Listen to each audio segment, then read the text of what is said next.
Bonjour à tous et bienvenue dans cette vidéo où je profite de mon premier jour de vacances pour vous parler de la saison printanière bien sûr, mais aussi des morilles, un des rares champignons comestibles en cette saison.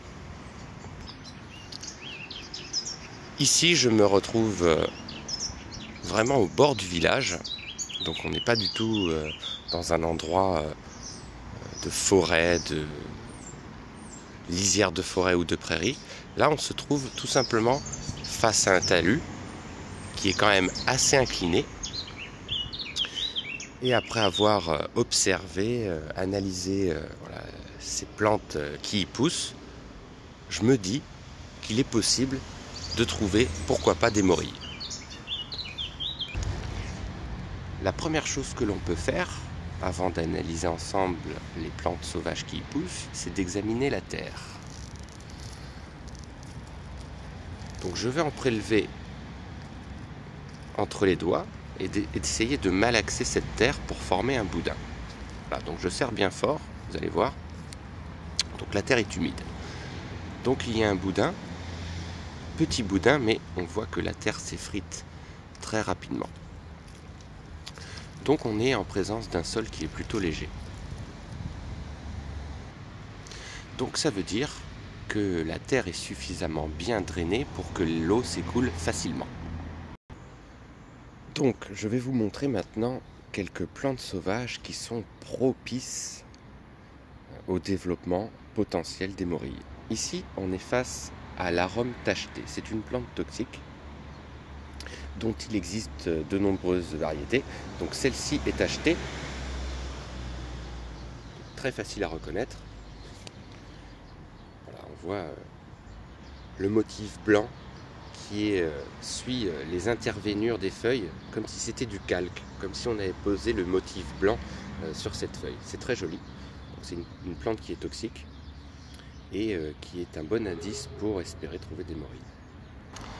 Ici, nous avons des feuilles de jacinthe des bois. Alors, ce sont des jacinthes cultivées. Donc, les jacinthes cultivées ont différentes couleurs.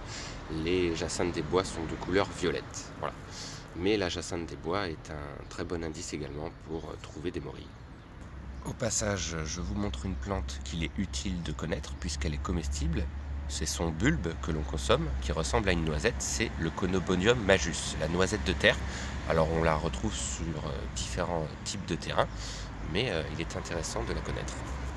Ici nous voyons la ficaire, une plante printanière par excellence qui donne de jolis pétales jaunes, voilà, très éclatants, un peu comme la renoncule en couleur, et qui est également un bon indice pour espérer trouver des morilles.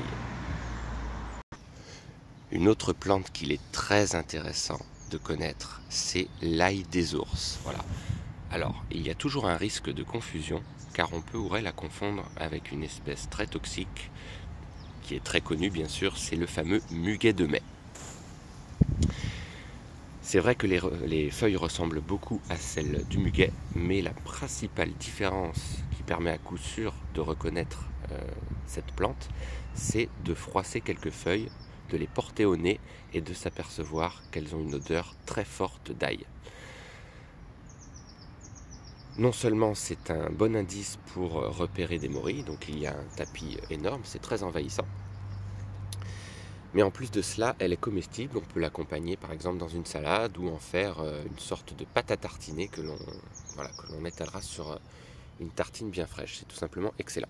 On peut également réaliser une sorte de sauce que l'on accompagnera avec des pâtes. Donc ça c'est une plante qui est très intéressante et ça fait partie des plantes les plus recherchées pour espérer trouver des morilles.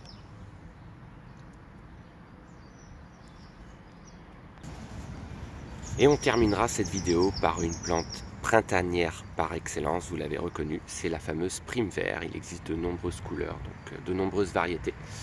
C'est tout simplement magnifique, évidemment. Donc on en trouve un peu partout. Et en grand nombre, le plus souvent, formant plusieurs bouquets. Voilà, voici des roses ici. Donc c'est une plante très connue, hein. On en trouve assez fréquemment, tout du moins dans nos régions.